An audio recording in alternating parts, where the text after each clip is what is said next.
Hi friends, ഇന്ന് നമ്മളിവിടെ തയ്യാറാക്കുന്നത് തൃശ്ശൂരിൻ്റെ സ്വന്തം ചിരക്കും ചെമ്മീനും വെച്ചിട്ടുള്ള കറിയാണ്. ഇത് വളരെ ടേസ്റ്റുള്ള നല്ല അടിപൊളി കറിയാണ്.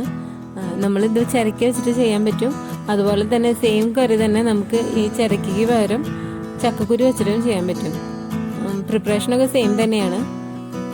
ചക്കക്കുരുവിൻ്റെ സീസൺ കഴിഞ്ഞതുകൊണ്ട് നമുക്കിപ്പോൾ ചിരക്കി വെച്ചിട്ട് ഈ കറി തയ്യാറാക്കാം. ചെറിയൊരു ചിരക്കിയാണ് ഞാനിവിടെ എടുത്തിരിക്കുന്നത്.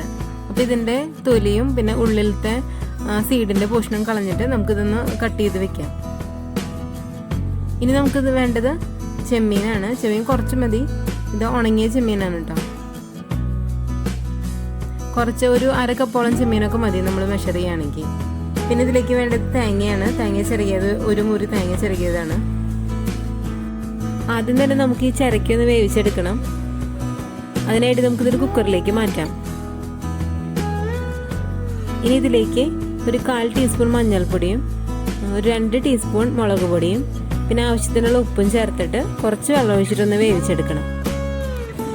ഇനി ചിരക്കി വേവുന്ന സമയം കൊണ്ട് നമുക്ക് ചെമ്മീനൊന്ന് വറുത്തെടുക്കണം. അപ്പോൾ ഒരു പാൻ ചൂടാക്കി അതിലേക്ക് 1 ടീസ്പൂൺ വെളിച്ചെണ്ണ ഒഴിച്ചു കൊടുക്കാം. അതിലേക്ക് നമ്മൾ കഴുകി വറുത്ത് വെച്ചിരിക്കുന്ന ചെമ്മീനാണ്. ചെമ്മീൻ ഇതിലേക്ക് ചേർത്ത് നന്നായി ഒന്ന് ഫ്രൈ ചെയ്തെടുക്കണം. അപ്പോൾ ചെമ്മീൻ നല്ല ക്രിസ്പി പോലെ ഫ്രൈ ചെയ്തെടുക്കണം കേട്ടോ. നമ്മളിനി വേറെ ചെമ്മീൻ കുക്ക് ചെയ്യുന്നില്ല. അപ്പോൾ അതുകൊണ്ട് ഇതിൽ തന്നെ നന്നായി കുക്കായി നല്ല ക്രിസ്പായിട്ട് വേണം പുറത്തെടുക്കാനായിട്ട്. ഇപ്പോൾ ഇത് ഏകദേശം ചെമ്മീൻ്റെ കളറൊക്കെ മാറി വന്നിട്ടുണ്ട്. അപ്പോൾ ഏകദേശം കുക്കായിട്ടുണ്ട്. നമുക്കിനി ഇത് ക്രിസ്പി ആയെങ്കിൽ പുറത്തേക്ക് എടുക്കാം. കരിഞ്ഞു പോകരുത്, നമ്മളിത് ഇളക്കിക്കൊണ്ടിരിക്കണം.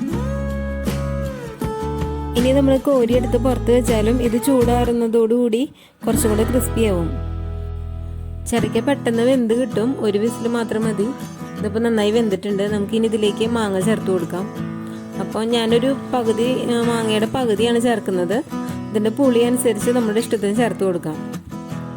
കുഞ്ഞൊരു മാങ്ങയാണെങ്കിൽ അത് ഫുള്ളായിട്ട് ചേർക്കാം. വലുതാണെങ്കിൽ പകുതി അല്ലെങ്കിൽ 1/4 ഭാഗമൊക്കെ ചേർത്താൽ മതി. ഇനി ഇതിൽ വെള്ളം കുറവാണെങ്കിൽ ഒരു 1/2 ഗ്ലാസ് വെള്ളം കൂടെ ചേർത്തിട്ട് നമുക്കിത് വേവാനായിട്ട് അടച്ചു വയ്ക്കാം. ഇനി ഒരു വിസിലും കൂടെ ആകുമ്പോഴേക്കും ഇത് നന്നായി വെന്തുണ്ടാവും. ഇനി ഇതിലേക്കുള്ള അരപ്പ് തയ്യാറാക്കാം. അപ്പോൾ ഒരു മുറി തേങ്ങ ചിരകിയതാണ് എടുത്തിരിക്കുന്നത്. അത് നമുക്ക് മിക്സിയുടെ ചെറിയ ജാറിലേക്ക് മാറ്റാം. ഇനി ഇത് നമുക്ക് നന്നായി അരച്ചെടുക്കണം. അപ്പോൾ ആവശ്യത്തിനുള്ള വെള്ളം ചേർത്ത് നന്നായി അരച്ചെടുക്കാം. നല്ല പേസ്റ്റ് പോലെ അരഞ്ഞതിന് ശേഷം നമ്മൾ ഫ്രൈ ചെയ്ത് വെച്ചിരിക്കുന്ന ചെമ്മീനാണിത്. അതുകൂടെ ചേർത്ത് ഇനി നന്നായി അരയ്ക്കേണ്ട, ജസ്റ്റ് ഒന്ന് ക്രഷ് ചെയ്തെടുത്താൽ മതി. അപ്പോൾ ചെമ്മീൻ നല്ല പേസ്റ്റ് പോലെ അരഞ്ഞു പോകരുത് കേട്ടോ. ചെമ്മീൻ ജസ്റ്റ് ഒന്ന് ഒതുക്കിയെടുത്താൽ മതി. നമ്മൾ കുക്കർ തുറന്നപ്പം മാങ്ങയും ചിരക്കൊക്കെ ഇവിടെ നന്നായി വെന്തിട്ടുണ്ട്. നമ്മളിനി അരച്ച് വെച്ചിരിക്കുന്ന ഈ തേങ്ങയും പിന്നെ ചെമ്മീൻ്റെയും കൂടെയുള്ള അരപ്പ് ഇതിലേക്ക് ചേർത്ത് ഒന്ന് മിക്സ് ചെയ്ത് കൊടുക്കാം. ഇനി ഇതിലേക്ക് കുറച്ച് വെള്ളം ചേർത്ത് കൊടുക്കാം. ഇത് കുറച്ച് ചാറായിട്ടിരിക്കുന്ന കറിയാണ് കേട്ടോ. നല്ല കട്ടിയുള്ളതല്ല, കുറച്ച് ഗ്രേവി പോലെ ഇരിക്കുന്ന കറിയാണ്. അതുകൊണ്ട് കുറച്ച് വെള്ളം നമുക്ക് ചേർത്ത് കൊടുക്കാം. ഇനി ഈ കറി നന്നായി തിളച്ചതിന് ശേഷം നമുക്കൊരു ബൗളിലേക്ക് മാറ്റി വയ്ക്കാം. ഇപ്പം നമ്മുടെ ചെമ്മീനും ചിരക്കി വെച്ചിട്ടുള്ള കറി ഇവിടെ തയ്യാറായി കഴിഞ്ഞു.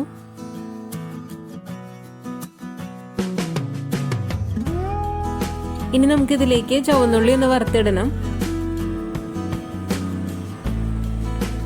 അതിനായിട്ട് ഒരു ചെറിയ പാൻ ചൂടാക്കാൻ വയ്ക്കാം. ഇതിലേക്ക് കുറച്ച് വെളിച്ചെണ്ണ ഒഴിച്ചു കൊടുക്കാം. വെളിച്ചെണ്ണ നന്നായി ചൂടായി വരുമ്പോൾ നമ്മൾ ചെറുതായി കട്ട് ചെയ്ത് വെച്ചിരിക്കുന്ന ഒരു 2-3 ചുവന്നുള്ളി പിന്നെ കുറച്ച് കറിവേപ്പിലയും കൂടെയാണ് വേണ്ടത്. അപ്പോൾ ആദ്യം നമുക്ക് ചുവന്നുള്ളി ചേർത്ത് കൊടുക്കാം. ഉള്ളി നന്നായി ഫ്രൈ ആയി വരണം.